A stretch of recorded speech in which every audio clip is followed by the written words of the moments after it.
Hi guys, my name's Ai. So today I thought it might be interesting to talk about 5 Hey, JUMP main songs from their singles that I personally recommend or have memories of. I'm not very good at explaining why I like a certain song by the way, so yeah, like for example, going on music theory, so I'll just try to explain the best I can, but I do want to apologize in advance if you don't get my point. This isn't necessarily my top 5 songs since I don't really have a ranking. I just like a lot of their songs. So yeah, I was originally planning to combine some singles and albums into one ranking, but I thought of doing this, separating this into 4 different parts, so the main song from their singles, B-sides, album songs, and unit songs. So yeah, let's get started! So the first song, which is Mayonaka no Shadow Boy. This is, I believe, the first song I heard was actual vocals. For those who don't know what the heck I am talking about, I explained this in the first video I uploaded on this channel, so feel free to check that out. I'll post a link if I can figure out how, like maybe around here, and if not, it'll be in the description below. So the first time I heard this was when I went to Japan and my cousin was like watching Scrap Teacher, but at the time I wasn't even sure if the song was like sung by them, so yeah. On to the song. It's a rather mature love song, and this was like the first mature song as their main song for their singles. Before this, they had songs like Too Shy from Ultra Music Power and Oretachi no Seishun, kind of, but that was like on their B-sides. I do remember the members feeling a little embarrassed about the lyrics, if I'm not wrong, and even my mom was saying that it was a little too mature for them at the time.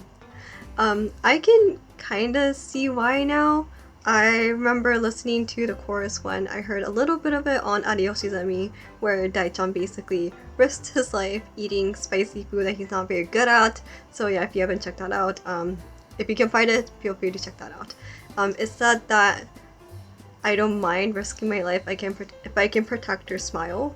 And I don't know why I kind of got secondhand embarrassment just a little bit, because I actually know what the lyrics mean compared to when I was like 11 years old. So yeah, what I personally like about this song is that it's somewhat up-tempo, but it's like a tad bit mellow. Basically, I just love everything from the song to the music video.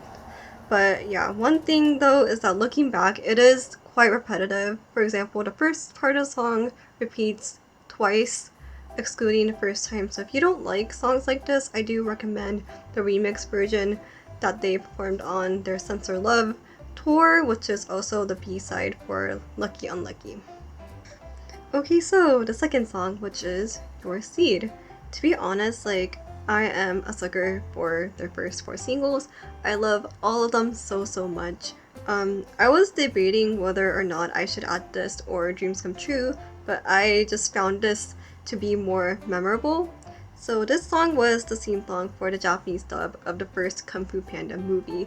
So if you look up the meaning of the lyrics, this song was obviously made for the movie. It's very encouraging, which I like. In the end of the chorus, it says your dream will come true and the story will not end. Another part I like is 好きなもの好きと言える勇気を手放したらダメだよ, which means, in a very rough translation, don't lose the courage to say the things you like. So I think it's a very good song to listen to when you're feeling down or just need some overall motivation. Although I did say that the song fits the movie because I'm sure it was made for it, I actually don't remember Kung Fu Panda at all since I watched it back in elementary school. One thing I do remember is showing my brother a video of Kung Fu Panda and someone used this song for the music. Unfortunately, it has been long since deleted. Although I think this was like the last single where before Chinen started to hit puberty and wasn't able to sing as high as he used to, so there is quite a bit of gap between this and Mayonaka no Shadow Boy when it comes to his voice. Okay, Numero Tres, Give Me Love. So this, if I'm not wrong, is their first up-tempo ballad, if I'm like making any sense, as their main single. this was the theme song for Yamada's drama Kain to Aberu. What I like about this song is like the overall R&B sound, which I feel like you don't really get with their main singles. If so, it's usually their songs on their albums or their B-sides. As you can see, probably from the first two songs that I've mentioned, I really like songs that are more mature and cool but like up-tempo at the same time rather than cutesy songs. So what I thought was kind of interesting is that since Yamada sings his parts live when they sung this on music shows and such, he would change the way that he would sing like the Hatenai Kono Sora no Shita part, and I remember him saying that fans were like asking him why he kept on changing that up, and he was like, oh, this is my solo, I can do whatever I want with it, so yeah. Okay, so the second to last song, Fantastic Time. Other than their first four singles, I'm a pretty big fan of their releases from 2016. This song has like a rather early 2000-ish sound that I like, but still sounds fairly modern because of the EDM. So this song was like the opening theme for this anime called Time Volcan 24. According to Wikipedia, it says that it has this message which is to vigorously move forward while being excited about the present that connects the past and the future.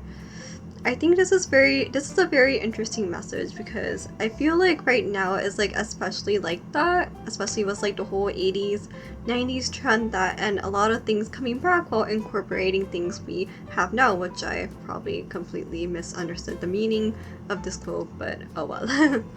I also believe that this was like one of the first songs in which they incorporated the formation dance, in which they also did for To the Top. Dance-wise, I feel like this was one of their songs that really showcased their dancing ability and is one of the harder dances they had. One thing to warn you about though is that if you don't like autotune like at all, this song might not be for you. The autotune isn't too strong, but you can still hear it. Okay, so we're finally at the end, basically. So the very last song, Ride, was me. The reason I decided to talk about this is because this song has left a very long-lasting impression. I feel like this song was kind of like the start of some of the songs that they have now, such as like Fantastic Time, Bigger Night, etc. Basically the songs that have like a more complex dance. Back when I was in high school, this was like the Hasty Jump It song for me. I think it was because I wasn't a huge fan of Come On To My House, which was their song before this, although I loved the B-sides for it. Everything from the dance, music video, in my opinion, was perfect.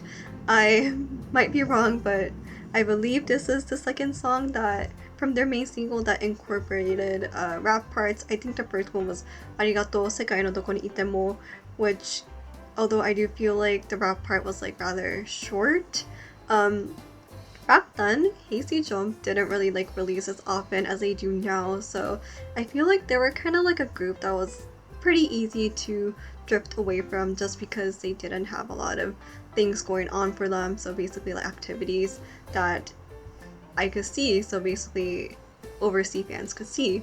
But yeah, back then like they did do a lot of concerts, which was nice for those who can go see them, but not for someone like myself who lives in a completely different country and can only go to Japan when there was like a family emergency.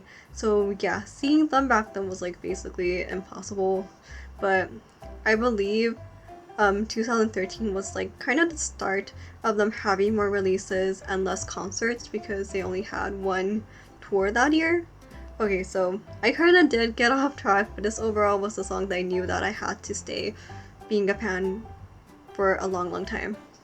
I kind of wish that they continued with this route more because right after they released I No Arika, one thing I do want to say about this song is that if you listen to the song with like one earphone, so you can hear like one part of like the xylophone part, and like to be honest, it does sound kind of bad. So I feel like if you're not like really a music person, you'll probably be like, oh, why does it sound like this? But if that part does not exist, I feel like the entire intro wouldn't sound the way it was. So yeah. So that is basically it. I'm sorry that I did not explain these songs well and probably didn't get the point of why I like them, but yeah, thank you guys for watching and I'll see you guys in the next one. Bye!